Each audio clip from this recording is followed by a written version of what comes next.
तो नमस्कार दोस्तों, कैसे हैं आप सभी लोग। जैसे कि आप सभी को याद होगा, लास्ट वीडियो में हमने राजा पुरुरवा के जन्म और साथ ही राजा पुरुरवा के पुत्र अमावसु के वंशजों का वर्णन किया था। आज की वीडियो में हम राजा पुरुरवा के ही एक और पुत्र राजा आयु के वंशजों का वर्णन करेंगे और उनके वंश में उत्पन्न हुए महान महान राजाओं के चरित्र का वर्णन करेंगे। तो चलिए अपना वीडियो शुरू करते हैं बिना समय बर्बाद। चलिए स्टार्ट करते हैं।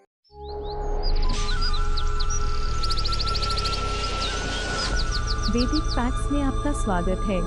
पुरुरवा के पुत्र आयु के अपनी पत्नी प्रभा के गर्भ से 5 पुत्र उत्पन्न हुए। उनके नाम थे नहुष, वृद्धशर्मा, रंभ, रजि तथा अनेना। वे सभी वीर तथा महारथी थे। रजि ने 500 पुत्रों को जन्म दिया। वे सभी राजे क्षत्रिय के नाम से विख्यात हुए। उनसे इंद्र भी डरते थे। पूर्व काल में जब देवताओं तथा असुरों में भयंकर युद्ध होने पर दोनों पक्षों के लोगों ने ब्रह्मा जी से पूछा, भगवान हमारे युद्ध में कौन विजय होगा। तब ब्रह्मा जी ने कहा, जिस पक्ष में राजा रजि होंगे वे निस्संदेह ही तीनों लोगों पर विजय प्राप्त करेंगे, क्योंकि जहाँ राजा रजि होंगे वहीं धर्म तथा विजय होगी। यह सुनकर देवता तथा दानव दोनों राजा रजि को अपने पक्ष में सम्मिलित करने हेतु उनके पास आए। तब रजि ने स्वार्थ को सामने रखकर अपने यश को प्रकाश में लाते हुए देवताओं से कहा, देवताओं, यदि मैं अपने पराक्रम से समस्त दैत्यों को जीतकर धर्मतः इंद्र बन सकूं तो तुम्हारी ओर से युद्ध करूंगा। तब देवताओं ने उनकी शर्त का प्रसन्नता पूर्वक सम्मान किया और मान लिया। राजा रजि ने फिर असुरों से भी यही बात कही, परंतु अहंकारी दानवों ने अपने स्वार्थ का सोचकर उन्हें अभिमान पूर्वक कहा, राजन तुम युद्ध में चुपचाप खड़े रहो, हमारे इंद्र तो पहला दिए होंगे। तब राजा रजि ने देवताओं के पक्ष से युद्ध किया तथा उन सभी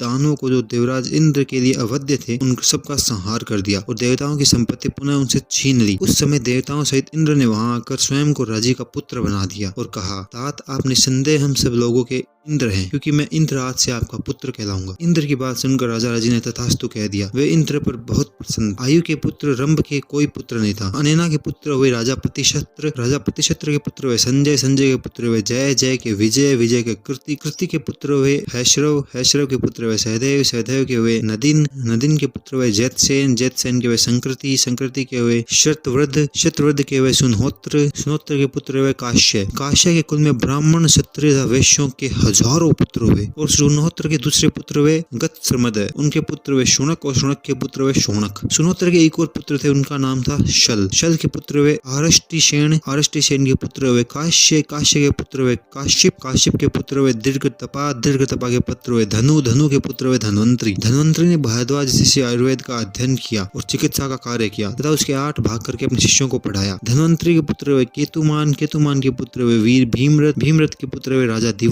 दिवोदास के प्रतरधन के हुए भार्ग के हुए भार्ग भूमि। प्रतरधन के एक और पुत्र हुए वत्स के सभी पुत्र वत्स भूमि कहलाए। वत्स के पुत्र में थे अलरक के पुत्र हुए सनति के सुनित के शेम के केतुमान के सुकेतु के धर्मकेतु के सत्यकेतु के विभु के आंद्रत के सुकुमार के दृष्ट केतु के वेणुहोत्र के पुत्र हुए भार्ग। तो ये था अनेना का वंश। अब अगला वंश जो आता है वो है नहुष का वंश। नहुष की पत्नी का नाम था विरजा से उनके 5 पुत्र हुए, यति, ययाति, संयाति, आयाति और पार्श्व। यति मोक्ष धर्म का आश्रय लेकर ब्रह्म स्वरूप मुनि हुए। तो अगले वीडियो में हम ययाति जो नहुषु के पुत्र थे और एक अत्यंत महान राजा थे, उन्हीं के वंश में आगे चलकर राजा पुरु का जन्म हुआ। फिर आगे उनसे कौरव वंश बना, पांडव वंश बना। ये सब ययाति के वंश में ही उत्पन्न हुए थे।